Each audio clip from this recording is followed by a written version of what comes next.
Good afternoon, everyone. Welcome to today's webinar on Green Hydrogen Pre-Feasibility Project Development with ENERTRAG. It is great to see participants from all around the world joining us today. Here in Colombo, Sri Lanka, it's 2:30 p.m. and we are excited to get started. Today, we will explore ENERTRAG's journey as a leader in green hydrogen, the future of energy systems, market trends, and business opportunities, along with case study on creating master plans, designing efficient renewable layouts, and optimizing energy systems. It's going to be an insightful session, and we are happy to have you with us today. Before we get into the details, let me introduce myself and today's speaker. I am Prasadini Vikramsinghe, the coordinator for the PtX Center of Excellence for Hydrogen. And I am excited to introduce our esteemed speaker, Lana Almasri.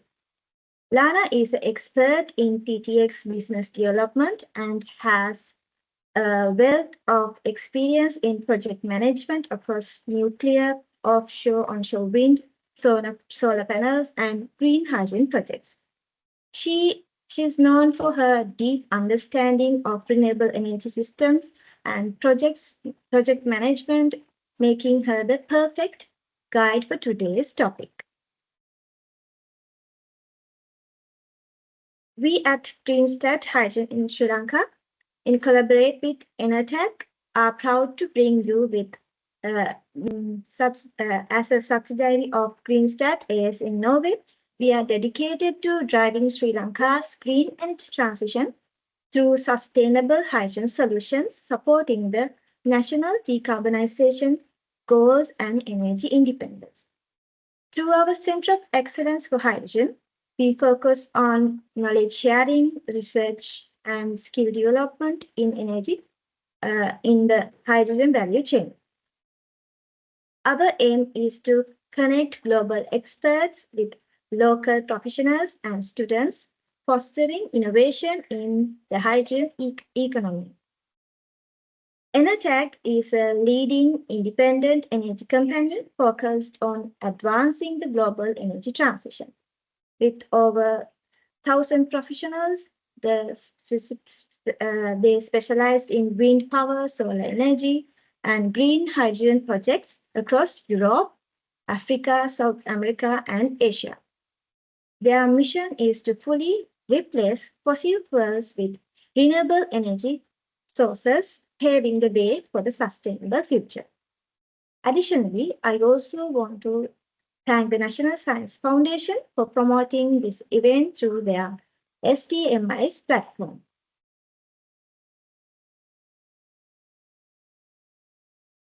Before we start, here are some quick reminders. Don't worry if you miss anything. We will share the recording with all registrants next week. You can also access our previous webinars through our website and YouTube channel. And also feel free to type in your questions any time using the Q&A box. We will answer them during the Q&A session in the end. During the Q&A session, you can also raise your hand to ask questions directly. We encourage active participation. That's all from me for now. Without further ado, let's get started. Lana, the floor is yours. Thank you so much, Prasadini. Can you hear me well? Yeah, of course. Perfect. Good morning, good afternoon, good evening, everybody from all over the world. I'm very happy to be presenting today. Thank you, Prasadini, for reaching out and organizing this opportunity to talk to this audience about ENERTRAG, green hydrogen, green energy development. So, good. So as Prasadini already mentioned, to give you also a little bit of an introduction about me, I am originally born in Damascus in Syria. I have lived and worked in different Middle Eastern Arabic countries, and I started my career in Jordan.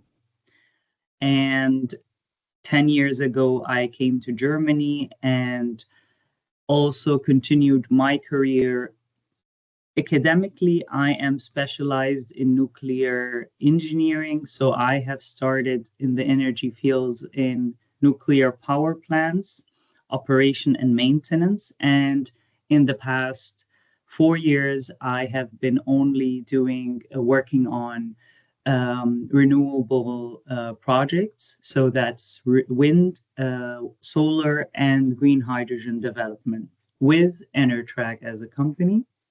And in the past 2 years, I have been leading the green hydrogen project in Jordan. So this is where I will tell you a little bit about that. Good. So this is what we have for today. I'll introduce you to ENERTRAG, a few words on that. Talk to you about how do we see the energy systems in ENERTRAG and what really motivated us in ENERTRAG to go for green hydrogen. What is the reason behind it? Speak a few words on how we see or what is the forecast for green hydrogen markets as the products and derivatives, and give you an overview on the master plan that we've worked on in the past 2 years in Jordan. All right.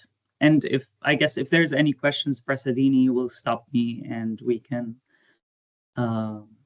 answer anything. All right. So a few words on ENERTRAG. As Prasadini already said, we have I see there's a question. Good. So for ENERTRAG, as Prasadini already mentioned, we are around 1,000 employees. We have started 30 years ago in east of Germany as a wind developer, operator, and we own our assets. So far we have around 945, I will make this, 945 megawatts of wind in our portfolios. We've installed 1,800 of renewables in you. Yes, so for ENERTRAG, this is just in a nutshell, in few numbers, who are we, what do we do? And to give you also an overview, we have a software of renewables that controls solar and wind plants. And we have around 7 gigawatts of renewables installations connected to this software. We're controlling that from our control center in east of Germany. So I'll jump to the next slide. In these bars or lines, you see our timeline split with renewable energy generation, grid energy storage systems, and green hydrogen. So as I said, 30 years ago, we've started with only wind. And in the past years, we've also installed solar. And 2023, we had a total of 855 megawatts of totally installed PVs and around 900 of megawatts of wind in our portfolios. Also, we have our own battery energy system and our own network of more than 660 kilometers of grid lines. And what also is interesting for you, 10 years ago, or more than 10 years ago, 2011, we've commissioned our first green hydrogen plant, our first electrolyzer. And since then, we have been in the green hydrogen, we've been active in the green hydrogen business. So we've had our refueling station for cars using green hydrogen. And we've also been part of we have now the project Heidekrautbahn, which is which is currently in construction to feed green hydrogen into the trains in east of Germany connecting Berlin and Brandenburg. And also we're also in construction of another 10 megawatt green hydrogen project, which is called the Osterwedding, also in east of Germany. So this is also just an overview. In this slide, you see where are we active in the world. Mainly, our core business is in Germany, France, and Poland. This is where we have our operating assets for, in Germany, 30 years, in France, in 10 years, in Poland. Only in the past 2 years, our assets started to go in operation. I think also in South Africa, this year, we will have our first operating wind plant. The other countries, we have projects that are in development, and the technologies, as you see in the circles, are wind or green hydrogen, or renewable wind and solar, or green hydrogen or battery storage systems. So this is also serves an overview or where ENERTRAG is in the world. Good. So this is about ENERTRAG. I will jump into the future that we see for the energy systems. So as Prasadini said in the introduction, our goal is to completely replace fossil fuels, of course, to fight climate change and reduce greenhouse gases emissions. And by that, we see the main work will have to be done on the grid and the electrical systems, because it's not only with the implementation of wind and solar that we can replace fossil fuels, but we need to have the concept of what we call a hybrid power plant. And by hybrid, we mean that we will be implementing a storage technology. We will be optimizing the power generation before we connect it into the grid infrastructure of the city or the country or whatever system we are looking at. And I will walk you through the next slides to show you what I really mean by a hybrid power systems. So in this box, you see the power generation, the box on the left, the square. You see the power generation that connects eventually to the grid. Here we have an example of wind and solar. The numbers, the gigawatts, are just to give you an example with the numbers, connected directly to the grid. And as we know, wind and solar are relatively compatible, but they do have a very varying loads. So it doesn't. We would have high peaks and we would have curtailment, and there will be not an optimal use of the grid infrastructure. So there might be a need for an extra gas-fired power plant, power injection, to have a grid-healthy influx of electrons into the electrical grid. So this is the initial state. Adding to that, we would have a battery. As you see here, there's the battery system connected to the power generation in order to have a higher capacity factor of grid connection, help with stabilizing the load, and of course, reducing the peaks, reducing the curtailment. That only works to a certain extent because of the battery's limited capacity and performance. But there you see there's a a potential of improvement of our power load. In the next slide, here is where we add the green hydrogen system, or what we call the combined hydrogen power plant. And here it is also the idea of an electrolysis is the idea of also a battery system. We're saving these green electrons into the green hydrogen product that is produced from our electrolyzer and eventually used in an engine or a fuel cell to be re-injected into the grid when needed. And this, of course, has a significant increase of grid connection capacity factor. This will minimize our curtailment and peaks and stabilize our grid, the influx of green electrons.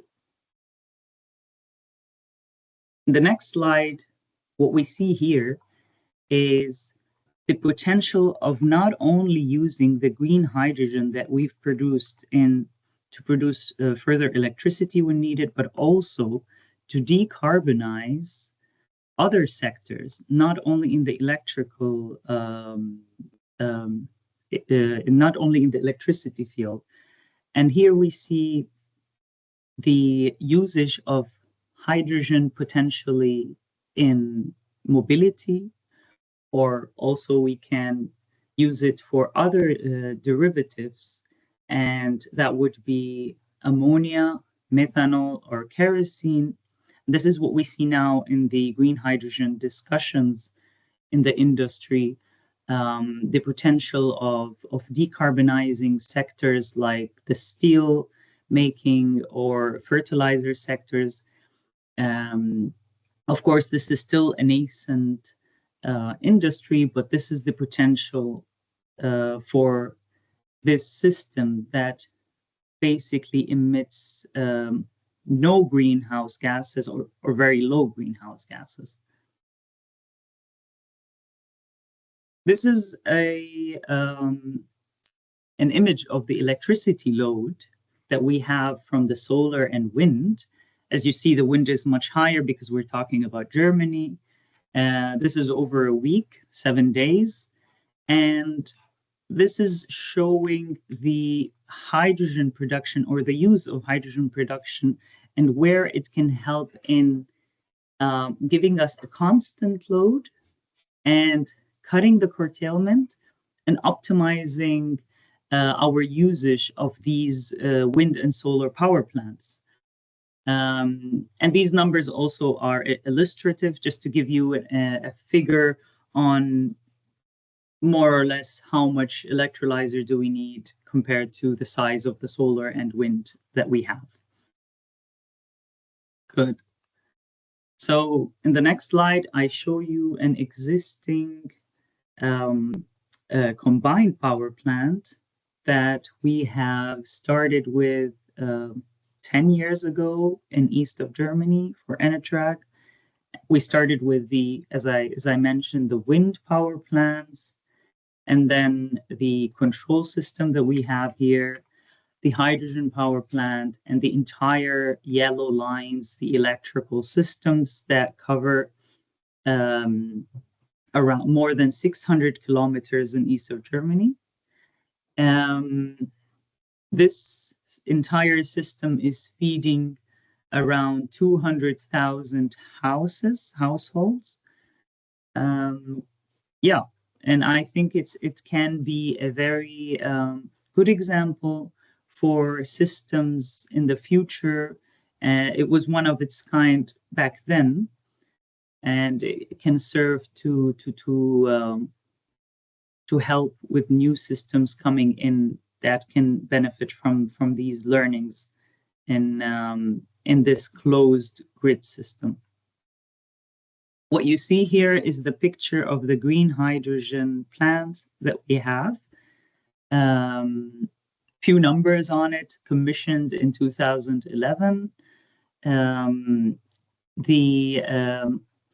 It has the capacity of the electrolyzer is 560 kilowatts, so it is still a small size compared to what we hear now with all the new projects that are in development, which are more or less in the gigawatts, like NEOM, like Hyphen.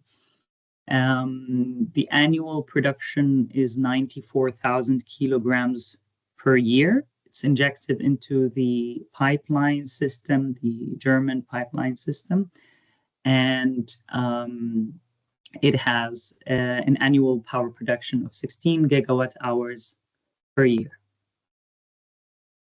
So this is about our future of energy systems. Now I'll jump into the green hydrogen market. So we have here one slide. This is a forecast from International Energy Agency. These are the numbers for the next 25 years, starting from this year to 2050. This is the expectation or estimation for the total low carbon hydrogen global demand and how it's estimated for the next 25 years. What you see is what is in the white bar is the green hydrogen, and here is green ammonia, green methanol, and green kerosene. So these are the hydrogen derivatives. And so what we can see in this graph is that in the next 25 years, we're expecting that 50% of the demand of the green hydrogen will go into the sectors of railway, into the sectors of buildings, heavy roads, refineries. So will be used directly as the green hydrogen product itself. The other 20% will be for the ammonia. And for ammonia, mostly will be used for fertilizer and power generation and ocean shipping. The other 13 and 15% are the methanol, which is mainly for shipping, and kerosene, which is the aviation fuel.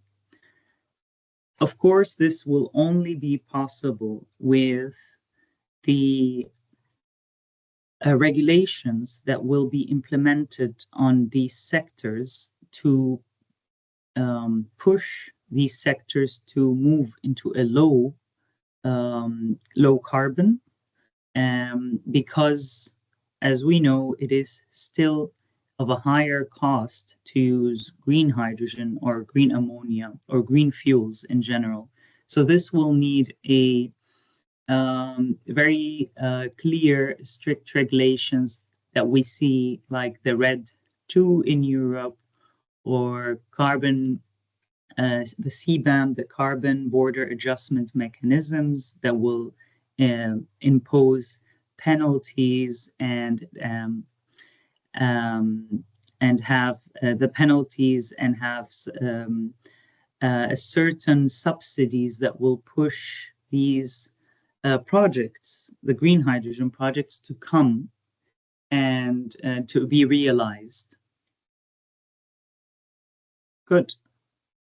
I'll move to the next chapter. And this is to give you a view on what we've been doing in the past 2 years in Jordan. A bit of a history. Jordan, they have opened, the country has signed several MOUs, Memorandum of Understandings, with green hydrogen developers around the world to submit a pre-feasibility or a technical report that will study the green hydrogen industry in Jordan. So we've submitted, ENERTRAG has signed this agreement and submitted this report in September last year to the government. And we currently in Jordan, there are around 10 players, and one could say 5 more advanced in the discussions and the implementation. What we've submitted to Jordan is our actual study on the green hydrogen industry, but also a master plan. And this is what I want to talk about today, a master plan that analyzes the entire country and allows the country to benefit from having different players or different developers in the country to create one um, plan, or this is what we call a master plan, that will allow to have different developers working together to make use of the existing renewable potential of the country. So this is the meaning of master plan. So why did we decide to go to Jordan as ENERTRAG? As I mentioned, we are active in 10 countries around the world, from Latin America to Ghana to Vietnam. Jordan in the Middle East has excellent solar potential, very good wind. It has very ambitious renewable energy capacity installations compared to its neighbors. So this is a very important factor why to go there. Has unique fertilizer capabilities, and this is important because if we want to eventually be producing green ammonia, this green fuel, we want to look at the industry that it will be going in and the final product that we will be producing, which is green fertilizer. So there is already an existing industry that is and also existing raw materials like phosphate and potassium that can help in the production of the final green fertilizer product. So these are roughly the main points why Jordan. So what we see here are the 5 main success factors for a master plan design in Jordan. And I will go through each one with you. The first one is the renewables. So we wanted first, as a first step, to look at the renewables that we have in Jordan. Where is the best wind and where is the best solar? Where do we allocate the main phases of our project? Taking the solar into account, using open source data, as I mentioned, Jordan as a country has excellent solar. It has sun shining almost 300 days a year. One can see that in the southern part, we have better solar potential than the northern, so that will shift the focus on the southern part. But one can say there are no limitations when it comes to the solar potential in a country like Jordan. If we jump to the next slide, we see the wind resource of Jordan. So for the wind resource, it's a bit more tricky because there are only pockets or certain areas in Jordan where the wind is very good. So this will be the limiting factor for our project. And this is where the development areas will be restricted to what you see here in the graph A, B, C, D, E. Just note, please, this is an illustrative figure just to show you how the train of thoughts that we've had in selecting the areas for Jordan.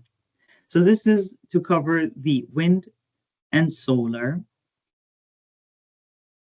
The second point to have a successful thinking for the master plan is how are we going to transfer the energy between these points of high potential wind and solar. We have 2 options. Either we transfer by transferring the energy by electrons, what you see in the yellow lines, or by pipelines of green hydrogen, which are these green lines. So in the upper option, the transfer of energy with electrons, that would mean that we would place the solar and wind together. We would create a grid line and send our electrons to our electrolyzer that will eventually feed in the ammonia production that will either go to shipping or the fertilizer sector. There are positives and negatives to these two options. So for the movement of electrons or creation of a grid, this is an old sector, mature sector technology. We know how to implement grids. It is cheap to implement compared to pipelines, and it is more fitting for a smaller scale. The negatives of such archetype is we would need more space, more space in terms of the corridor. The bigger the project is, when we speak in a gigawatt scale or more than 1,000 megawatt, we would need to implement more grid lines, and that would mean a bigger corridor. And we will be paying more in terms of the expense, the cost of the implementation. We would need a high spatial requirement for the corridor. And with grid lines, we would not be saving on the storage of green hydrogen because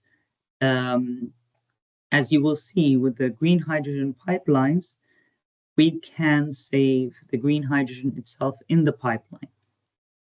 So for the green hydrogen pipeline option, or the movement of molecules, as we call it in ENERTRAG, the positive side is that it is highly efficient on a larger scale. And it can be used for storage, as I mentioned, and it is significantly cheaper to implement if we're talking at scale. So the cost is lower as soon as we exceed a certain size of the project. And it is more flexible for multiple developers or multiple projects to come in together. Of course, if we're talking about a small project, it would not make sense to have the green hydrogen pipelines implemented because it will be cheaper and there has to be a certain load or certain size volume of the green hydrogen in order for it to make sense in terms of the storage of green hydrogen. So this is a simple comparison graph that I think is very interesting. Good. Third point, spatial optimization. So this is pretty straightforward. How does the geological terrain of Jordan looks like? And I think this is a very specific to Jordan. Every country has its own complexity and own mountains and hills and ranges. So this is something we needed to take into account once we're looking at these pockets of wind and solar together and the projects that we need to connect and how to connect it in the best way possible. In some areas, we had, for example, the corridor would be passing between mountains, and how much would that cost in terms of the civil work to be done? Yeah, and I'm just giving you a very, very general top view of the work that we've done in that regard, not going into details. But this is the main, this was one of the major steps in order for us to have a successful master plan. Going to the next factor, the design of the master plan. The design needs to be scalable. That's the point. So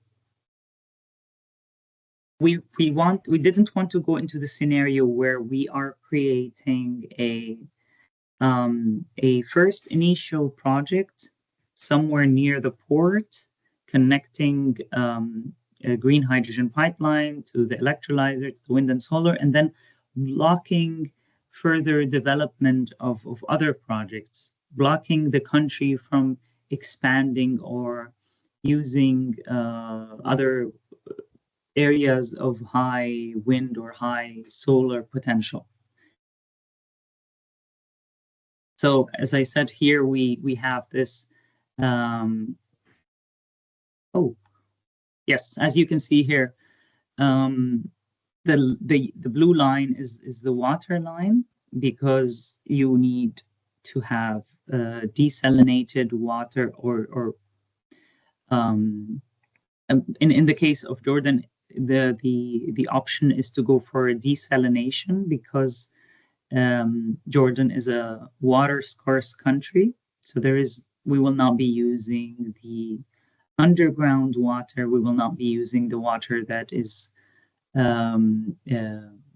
assigned for the people in the cities. Rather, there will be a new desalination plant, and hence the blue line coming from the port of Aqaba, which is the port in the south.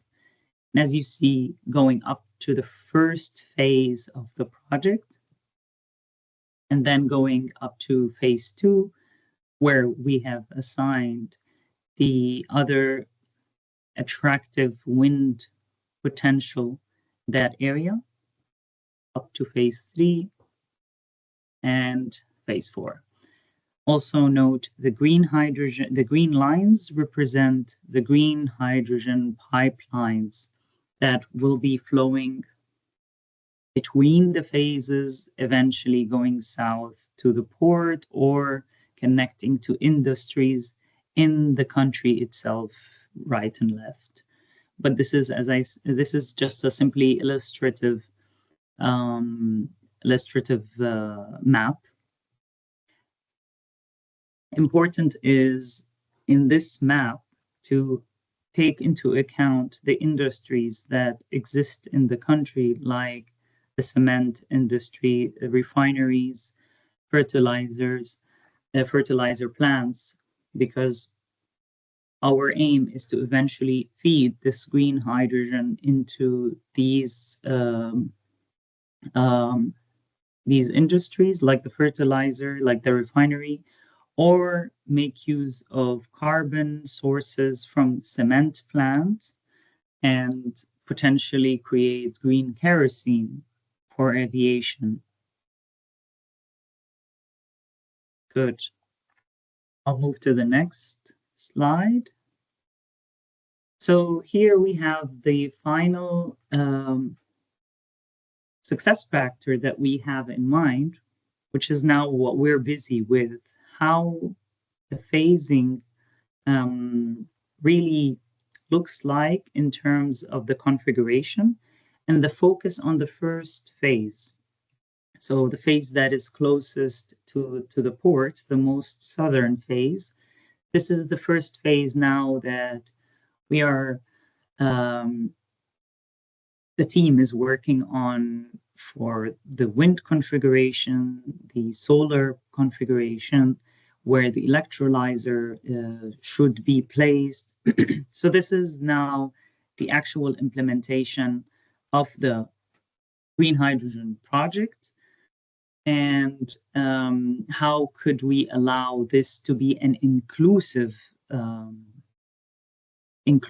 project rather than an excluding potential for Jordan to exploit its resources and include other developers in this phase of green hydrogen development. So that was the last slide from my side. I hope it was insightful and one could learn a few steps and implement it in one's own project or own field. And happy to receive any questions you have.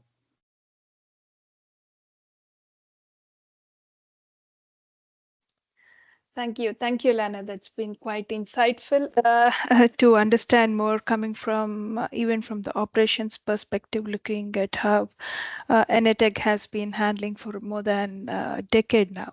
So before the audience jump in with their questions, yes. So how do you, what are the key challenges that you are seeing policies wise, especially we are talking about electrons versus molecules, like in a nation like Jordan, like what has been your key challenges in having that shift towards the molecules?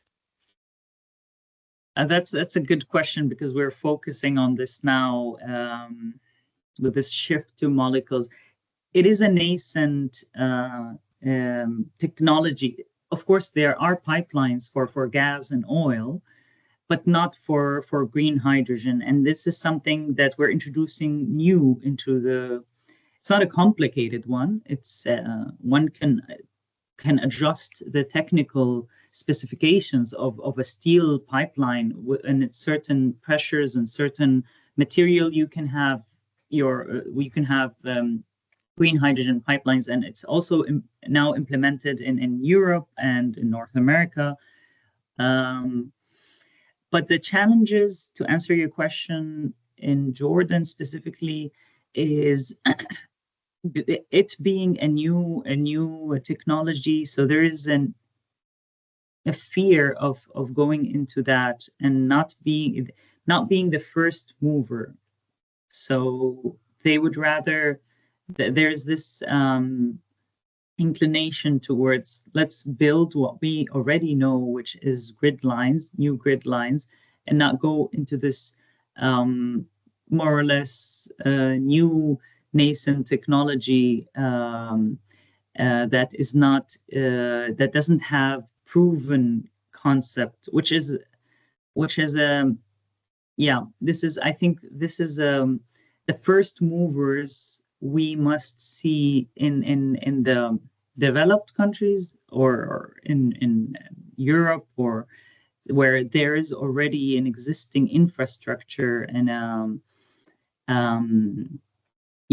existing infrastructure that could help provide more answers for countries like Jordan or other places in the world. So this is the biggest challenge that we have.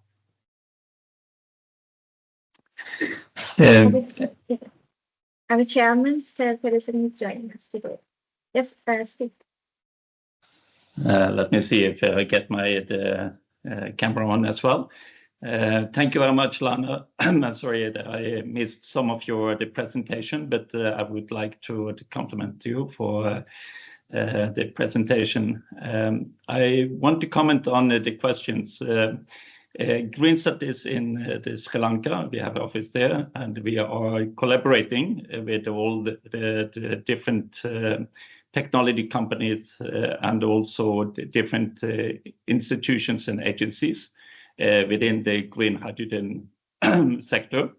So we will be able to also facilitate the necessary expertise and experience into the development of the infrastructure in Sri Lanka. And we are, as you all know, been developing the green hydrogen roadmap and policies and regulations as well, proposals for the government. So there is a framework in place. When it's coming to the LP liquid natural gas and blending, Greenstat do a project in India with the Torrent Energy, where we are blending green hydrogen into the natural gas pipe system. Mm-hmm. And it is correct that there is limitations today up to 20%, and that's why this test is ongoing. It really depends on the age of the pipelines, how much you can blend in. The valves and the pipes, the coating and so forth is important for avoiding loss of containment of green hydrogen, and also the leakage. But there is several projects ongoing in this regard. Also, the Norwegian Equinor is doing a huge project in Scotland as well, with several villages to also testing out the pipeline systems, what is needed. But there is a rule of thumbs. It's about 10% to the upgrade the facilities, the pipeline systems, compared to building new ones. There is absolutely the opportunities to blend in green hydrogen into the current and renewed the facilities that you have built in Sri Lanka, and which is under commissioning as well. So there is many well-known companies who has developed the technology and to upgrade the existing the facilities, but also to exchange vital equipment in these plants, so you can run it on other fuels or the blended fuels. I hope that answered your questions, and if you want more information, we can send you some R&D papers that is ongoing in Europe of testing and so forth. There is several projects, the EU project that is currently running today. But I think we can say that safety is perhaps a key word here. There is many things we can do, but to do it safely is, of course, the key thing. For sure. Thank you. 1 hour is over. Now, my colleague Monica Real will thank you for that. So on behalf of all the participants, Lana, and to ENERTRAG, thank you so much for giving us your very valuable time and taking us through your projects. It's quite insightful, and also realizing where as nations we are heading. I think such projects would be very instrumental in the times to come to understand and how to make them better, more efficient, and more cost effective. And I hope the audience had a great time listening to you, understanding from your perspective, somebody who has been there on the field for quite some time. Also, thank you, audience, for participating in this, making this a huge success, and to Greenstart. Yeah, I hope you all had good takeaways from this session. And as Prasadini mentioned, we will be putting up this session both on our website and on our YouTube channel. We'll also be sharing the link. Thank you. Thank you so much for providing this opportunity and organizing this meeting. It was a pleasure for me to present with Greenstat. Thank you. Thank you very much. Bye-bye. Have a good day. Bye-bye.